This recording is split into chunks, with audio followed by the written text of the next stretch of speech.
أعوذ بالله من الشيطان الرجيم بسم الله الرحمن الرحيم وما آتاكم الرسول فخذوه وما نهاكم عنه فانتهوه. கண்ணியத்திற்குரிய அல்லாஹ்வின் அடியார்களே, ரபியுல் அவ்வல் மாதம் நபி ஸல்லல்லாஹு அலைஹி வஸல்லம் அவர்களை பற்றிய ஹதீஸ் குறிப்புகளில் ஹதீஸ் உருவான விஷயம், அதனுடைய கலையை பற்றி நாம் சுருக்கமாக தெரிந்து கொண்டு வருகின்றோம். அதனுடைய வரிசையில் கடைசியாக உமர் ரலியல்லாஹு அன்ஹு அவர்களுடைய காலத்தில் ஹதீஸ்கள் ஒன்று சேர்க்கப்பட வேண்டும் என்று ஒரு மாத காலமாக உமர் ரலியல்லாஹு அன்ஹு அவர்கள் இஸ்திகாரா செய்து அல்லாஹ்விடத்தில் தொழுது துஆ கேட்டதற்கு பின்பும் அவர்களுக்கு தெளிவான ஒரு முடிவு அதில் வராததினால் அதை அப்படியே விட்டுவிட்டார்கள். மேலும் குர்ஆனும் ஹதீஸும் கலந்துவிடக்கூடாது என்பதிலும் மிக கவனமாக இருந்தார்கள். ஏனெனில் பின்னால் வருபவர்களுக்கு தெரியாமல் போக அதிகமான வாய்ப்பு இருக்கின்றது. எது குர்ஆன் எது ஹதீஸ் என்ற விழிப்புணர்வு இல்லாமல் இதையும் கலந்து விடுவார்களோ, அல்லாஹுடைய வார்த்தை நபி ஸல்லல்லாஹு அலைஹி வஸல்லம் அவர்கள் சொன்ன ஹதீஸ் என்று பின்னால் வருபவர்களுக்கு தெரியாமல் போய்விடுமோ என்ற பயமும் அவர்களுக்கு இருந்து கொண்டே இருந்தது. இதனால் அல்லாஹுடைய வார்த்தை தொகுக்கப்பெற்றிருக்கின்றது என்ற சந்தோஷத்தோடு அதை அப்படியே விட்டுவிட்டார்கள். பின்பு காலம் கடந்தது. சஹாபாக்களுடைய எல்லோருடைய காலமும் முடிந்து போனது. தாபிஈன்களுடைய காலத்தில்தான் முதலாக ஹதீஸ்களை தொகுக்கக்கூடிய வேலை நடந்தது. யார் யாரிடத்தில் எந்தெந்த ஹதீஸ்கள் இருக்கின்றது என்பதை பற்றிய விழிப்புணர்வை தாபிஈன்கள் ஏற்படுத்தினார்கள். இதில் முதலாவதாக உமர் இப்னு அப்துல் அசீஸ் ரஹிமஹுல்லா அவர்கள் மீண்டும் உமர் ரலியல்லாஹு அன்ஹு அவர்களை போன்றே அவர்களும் கவலைப்பட்டார்கள். அந்த கவலையின் வெளிப்பாடாக அன்றைய தினத்தில் உமர் இப்னு அப்துல் அசீஸ் அவர்களுடைய காலத்தில், தாபிஈன்களுடைய காலத்தில், அன்றைய தினத்தில் மதீனா நகரத்தின் ஆளுநராக இருந்த அபூபக்ர் பின் ஹஸ்ம் ரஹிமஹுல்லா அவர்களுக்கு முதலாக ஒரு கடிதத்தை எழுதினார்கள். அந்த கடிதத்தில் நலம் விசாரித்ததற்கு பின்னால் அந்த கடிதத்தில் அவர்கள் எழுதியிருந்தது, அல்லாஹ்வின் தூதர் ஸல்லல்லாஹு அலைஹி வஸல்லம் அவர்களுடைய ஹதீஸ்களை தொகுத்து எழுதி வைத்துக் கொள்வீர்களாக. அல்லாஹ்வின் தூதர் ஸல்லல்லாஹு அலைஹி வஸல்லம் அவர்களின் ஹதீஸ்களை தொகுத்து எழுதி வைத்துக் கொள்வீர்களாக. ஏனெனில் மார்க்க கல்வி அழிந்து போய்விடும் என்றும் மார்க்க அறிஞர்கள் மௌத்தாகி விடுவார்கள் என்றும் நான் அஞ்சுகின்றேன்.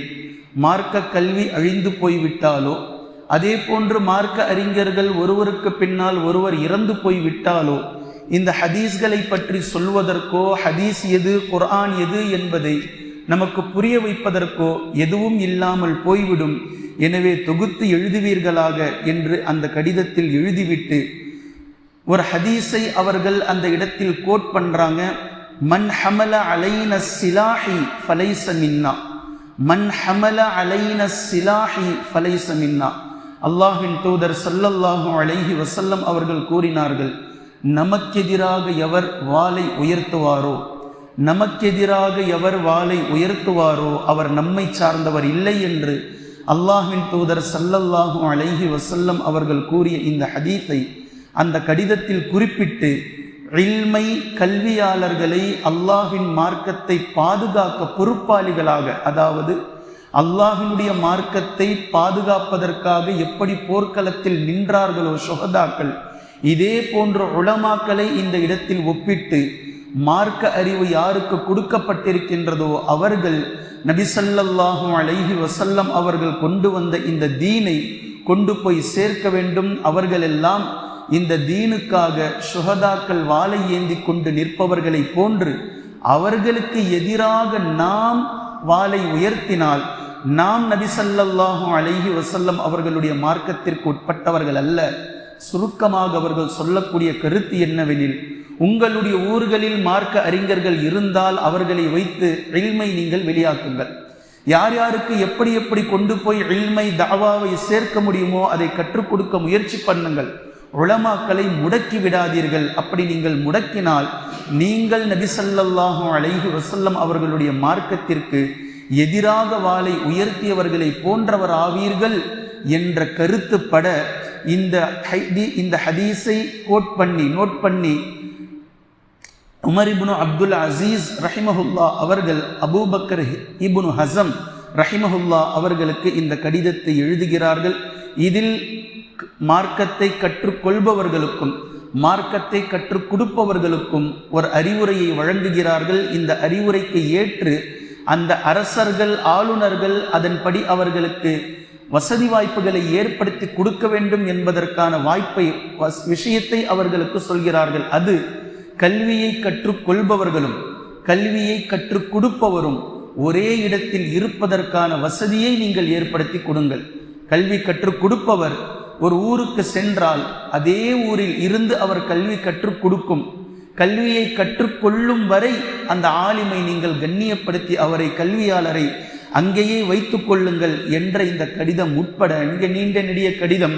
இந்த கடிதத்தினுடைய இந்த ஹதீஸை பற்றிய விஷயம் உமர் இப்னு அப்துல் அசீஸ் ரஹிமஹுல்லா அவர்கள் அபூபக்கர் இப்னு ஹஸம் ரஹிமஹுல்லா அவர்களுக்கு எழுதிய கடிதத்தில் கோட் பண்ணி இருக்கக்கூடிய இந்த விஷயம்.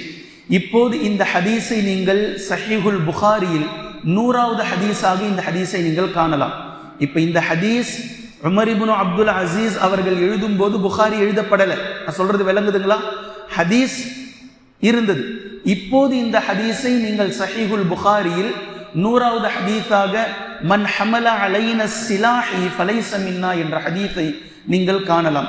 இப்போ இந்த கடிதம் கிடைத்ததற்கு பின்னால் தாபிஈன்களுடைய காலத்தில் ஹதீஸ்களுக்காக அவர்களுடைய கடிதத்தின் மீது உழைப்பு எடுக்கப்படுகின்றது, முயற்சி செய்கிறார்கள்.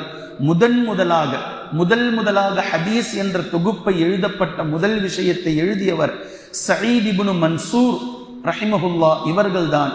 தாபிஈன்களுடைய காலத்தில் முதலாக ஹதீஸ்களை தொகுத்தார்கள். இங்க நல்ல ஒரு விஷயத்தை நீங்கள் விளங்கிக் கொள்ள வேண்டும். எந்த மார்க்க அறிஞரும் ஒரு புத்தகத்தை எழுதும் போது, ஹதீஸ்களை தொகுக்கும் போது அந்த கிதாபுக்கு பெயர் வைத்து எழுதவெல்லாம் இல்லை. இப்போது நாம் எழுதக்கூடிய கிதாபுகளுக்கு தலைப்பை முதல்ல செலக்ட் பண்ணுவாங்க. இந்த புத்தகத்திற்கு நான் இப்படி பெயர் வைத்திருக்கிறேன், இப்படி இருக்கின்றேன். மார்க்க அறிஞர்கள் ஹதீஸ்களை மாத்திரம் தொகுத்தார்கள். அதற்கு பின்னால் வந்தவர்கள் தான் எந்த இமாம் அதை தொகுத்தாரோ அவரின் பெயரால் அவரின் தொகுப்பிற்கு பெயர் கூறி அழைக்க ஆரம்பித்தார்கள். அப்படி சயீத் இப்னு மன்சூர் ரஹிமஹுல்லா அவர்கள் முதலாக ஹதீஸ்களை தொகுத்தார்கள். அவர்களுக்கு பின்னால் மக்கள் அதற்கு பெயர் வைத்தார்கள். சுனன் சயீத் இப்னு மன்சூர் என்ற அந்த தொகுப்பிற்கு பெயர் வைத்தார்கள். இவர்கள் ஹிஜ்ரி 47 பிறந்து ஹிஜ்ரி 127 வஃபாத்தானார்கள். அதாவது நபி ஸல்லல்லாஹு அலைஹி வஸல்லம் அவர்கள் ஹிஜ்ரி 11 வஃபாத்தானார்கள். இவர்கள் கிட்டத்தட்ட ஒரு 40 ஆண்டுகள், ஏறக்குறைய 30 சொச்சம் ஆண்டுகளில் சயீத் இப்னு மன்சூர் ரஹிமஹுல்லா அவர்கள் பிறக்கிறார்கள். இவர்கள் பிறந்து ஒரு 20 ஆண்டுகள் கழித்த அவர்களுடைய இளமையில் கல்வியை கற்று அவர்கள் எழுதி இருந்தாலும் நபி ஸல்லல்லாஹு அலைஹி வஸல்லம் அவர்களுக்கு பின்னால் கிட்டத்தட்ட அரை நூற்றாண்டுக்கு பின்னால் ஹதீஸ்கள் தொகுக்க ஆரம்பமாகின்றது. இதுதான் முதல் ஹதீஸ் நூல். பின்பு 2வது நூல் சுஃபா ரஹிமஹுல்லா என்று சொல்லக்கூடிய இந்த இமாம் தான் ஹதீஸை தொகுக்கிறார்கள். இவர்கள் ஹிஜ்ரி 82 பிறந்து ஹிஜ்ரி 160 வஃபாத் ஆகிறார்கள். இதுதான் ஹதீஸ் கலையினுடைய, ஹதீஸ் தொகுப்பினுடைய 2வது தொகுப்பு. இவர்களை பற்றி நோட் செய்து கொள்ளுங்கள். இவர்கள் தான் ஹதீஸினுடைய கலையை முதலாக அறிமுகமும் செய்கிறார்கள், கொண்டு வராங்க.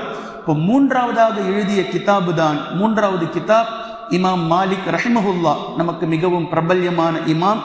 இந்த இமாம் தான் முஅத்தா என்று சொல்லக்கூடிய நூலை இவர்கள் எழுதுகின்றார்கள். இவர்கள் இறந்ததற்கு பின்னால் இமாம் மாலிக் ரஹிமஹுல்லா அவர்களுடைய தந்தையின் பெயர் முஅத்தா என்ற பெயரிலேயே அந்த கிதாப், அந்த ஹதீஸினுடைய தொகுப்பு பிரபல்யம் அடைகின்றது. இமாம் மாலிக் ரஹிமஹுல்லா அவர்கள் ஹிஜ்ரி 93 பிறந்து ஹிஜ்ரி 179 வஃபாத்தாகிறார்கள். இந்த 3 முதல் ஹதீஸ் தொகுப்புகளுக்கு பின்புதான் அடுத்தடுத்த தொகுப்புகள் வெளியாகின்றது. இந்த தொகுப்பினுடைய வரிசையில் குறிப்பாக 6 விஷயத்தை சியாஹ் சித்தா என்று அறிஞர்கள் வைத்திருக்கிறார்கள். இதையும் நாம் விளங்கிக் கொள்ள வேண்டும். இமாம் புகாரி ரஹிமஹுல்லா அவர்கள், புகாரா என்பது ஒரு ஊருக்கு பேர், முஹம்மது இப்னு இஸ்மாயில் ரஹிமஹுல்லா என்பது அவர்களுடைய பெயர், முஹம்மது என்பது இமாமுடைய பெயர், அவரின் தந்தையின் பெயர் இஸ்மாயில், அவர்கள் இறந்ததற்கு பின்னால் புகாரா என்ற நகரை சேர்த்து புகாரி, சஹீஹுல் புகாரி என்ற பெயரை கொண்டு அந்த நூல் பிரபல்யம் அடைகின்றது. இமாம் புகாரி ரஹிமஹுல்லா அவர்கள் ஹிஜ்ரி 194 பிறந்து 256 வஃபாத்தானார்கள். அதே போன்று அதற்கு அடுத்ததாக இமாம் புகாரி ரஹிமஹுல்லா அவர்களுடைய மாணவர் ஹதீஸ்களை தொகுக்கிறார்கள். இமாம் முஸ்லிம் ரஹிமஹுல்லா அவர்கள் ஹிஜ்ரி 204 பிறந்து ஹிஜ்ரி 261 வஃபாத்தாகிறார்கள். அதற்கு பின்னால் இமாம் நஸாஇ ரஹிமஹுல்லா அவர்கள் ஹிஜ்ரி 215 பிறந்து ஹிஜ்ரி 303 வஃபாத்தாகிறார்கள். அதற்கு பின்னால் இமாம் அபூதாவுத் ரஹிமஹுல்லா அவர்கள் ஹிஜ்ரி 202 பிறந்து ஹிஜ்ரி 275 வஃபாத்தாகிறார்கள். அதற்கு பின்னால் இமாம் திர்மிதி ரஹிமஹுல்லா அவர்கள் ஹிஜ்ரி 209 பிறந்து ஹிஜ்ரி 270 வஃபாத்தாகிறார்கள். அதற்கு பின்னால் இமாம் இப்னு மாஜா ரஹிமஹுல்லா அவர்கள் ஹிஜ்ரி 207 பிறந்து ஹிஜ்ரி 273 வஃபாத்தாகிறார்கள். இப்போது 8 இமாம்கள் ஹதீஸ்களை தொகுத்ததை நான் உங்களுக்கு கொடுத்திருக்கின்றேன். இவையெல்லாம் தாபிஈனிலிருந்து தபஉ தாபிஈன் வரைக்கும் வந்த இந்த காலம் பிரபல்யம் அடைந்த கிதாபுகள். பின்பு இந்த கலைகள் எப்படி தோன்றியது, எந்தெந்த இமாம்கள் எப்படி எப்படி தங்களுடைய வரையறைகளை ஹதீஸ்களை தொகுப்பதில் கொண்டு வந்தார்கள் என்பதை இன்ஷா அல்லாஹ் ஒவ்வொன்றாக தொடர்ச்சியாக நாம் பார்க்கலாம். குர்ஆனையும் ஹதீஸையும் தெளிவாக விளங்கக்கூடிய நன்மக்களாகவும் அதை நடைமுறைப்படுத்தக்கூடிய மக்களாகவும் அல்லாஹ் நம்மை ஆக்குவானாக. சுப்ஹானக்கல்லாஹும்ம பிஹம்திக அஷ்ஹது அல்லா இலாஹ இல்லா அன்த அஸ்தக்ஃபிருக வ அத்தூபு இலைக்.